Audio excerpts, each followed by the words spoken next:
കേരള ചരിത്രത്തിൽ അല്ലെങ്കിൽ ഇന്ത്യയുടെ ചരിത്രത്തിൽ തന്നെ ഒരു സംസ്ഥാനം ചെയ്ത ഒരു വളരെ കാരുണ്യമുള്ള ഒരു കളങ്കവുമില്ലാണ്ട് ചെയ്ത ഒരു പരിപാടിയാണ് ശ്രുതി തരംഗം. കേൾവിശക്തിയില്ലാത്ത, സംസാരശേഷിയില്ലാത്ത പാവപ്പെട്ട കുട്ടികൾക്ക് സർക്കാർ ചെയ്തു കൊടുക്കുന്ന ഒരു ശ്രുതി തരംഗം, കോക്ലിയർ ഇംപ്ലാന്റ് പ്രോജക്റ്റ്.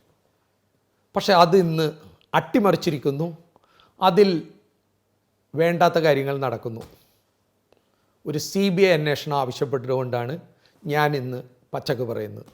ശ്രുതി തരംഗത്തിൻ്റെ തുടക്കം തൊട്ട് പറയുമ്പോൾ നിങ്ങളതൊന്ന് കേൾക്കണം. ഇപ്പം 2 മിനിറ്റിൻ്റെ ഇൻസ്റ്റാഗ്രാമിൻ്റെ സമയമാണ്, എല്ലാം ഇൻസ്റ്റൻ്റ് ആണെന്ന് എനിക്കറിയാം. എന്നാലും മാതാപിതാക്കളും പുതിയ തലമുറയിലെ യുവാക്കളും ദയവായി ഇതൊന്ന് ശ്രദ്ധിച്ച് കേൾക്കണം. ഇതൊരിത്തിരി നീണ്ട കഥയാണ്. ഗാനഗന്ധർവൻ പത്മഭൂഷൺ ദാസേട്ടൻ ബർത്ത്ഡേകൾ, ജന്മദിനങ്ങൾ മൂകാംബികയിലാണ് ആഘോഷിക്കുന്നതെന്ന് നിങ്ങൾക്കറിയാം. സത്യത്തിൽ ആഘോഷമല്ല, വളരെ ലളിതമായി അവിടെ നടത്തുന്ന ഒരു ചടങ്ങാണ്. ചെറിയൊരു സദ്യയോടുകൂടി നടത്തുന്ന ബർത്ത്ഡേ.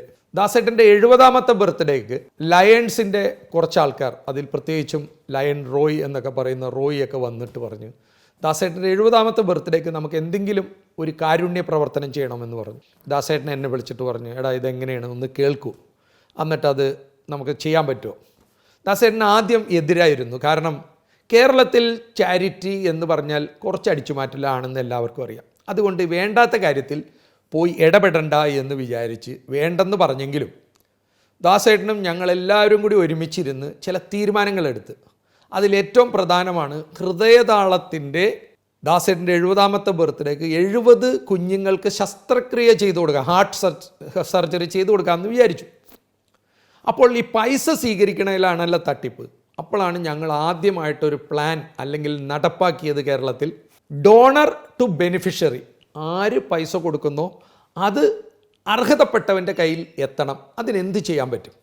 അപ്പോഴാണ് ഞങ്ങൾ സൗത്ത് ഇന്ത്യൻ ബാങ്കിൽ ഒരു എഗ്രിമെൻ്റ് ഉണ്ടാക്കി ഒരു അക്കൗണ്ട് തുടങ്ങിയത് ഹൃദയതാളത്തിന്. ആ ഹൃദയതാളത്തിൽ നമ്മൾ പറഞ്ഞത് ഇങ്ങനെയാണ്: ഈ അക്കൗണ്ടിൽ നിന്നും 1 രൂപ പോലും ഫോട്ടോ കോപ്പിക്കോ യാത്ര ചെലവോ വാടകയോ ടെലിഫോൺ ബില്ലോ ഭക്ഷണത്തിൻ്റെ ബില്ലോ ഉണ്ടാവാൻ പാടില്ല.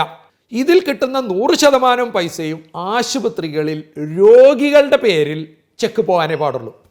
അങ്ങനെയാണ് ഹൃദയതാളം ചെയ്ത് ആദ്യമായിട്ട് കേരളത്തിൽ മാതൃകാപരമായ ഒരു പരിപാടി ചെയ്ത്.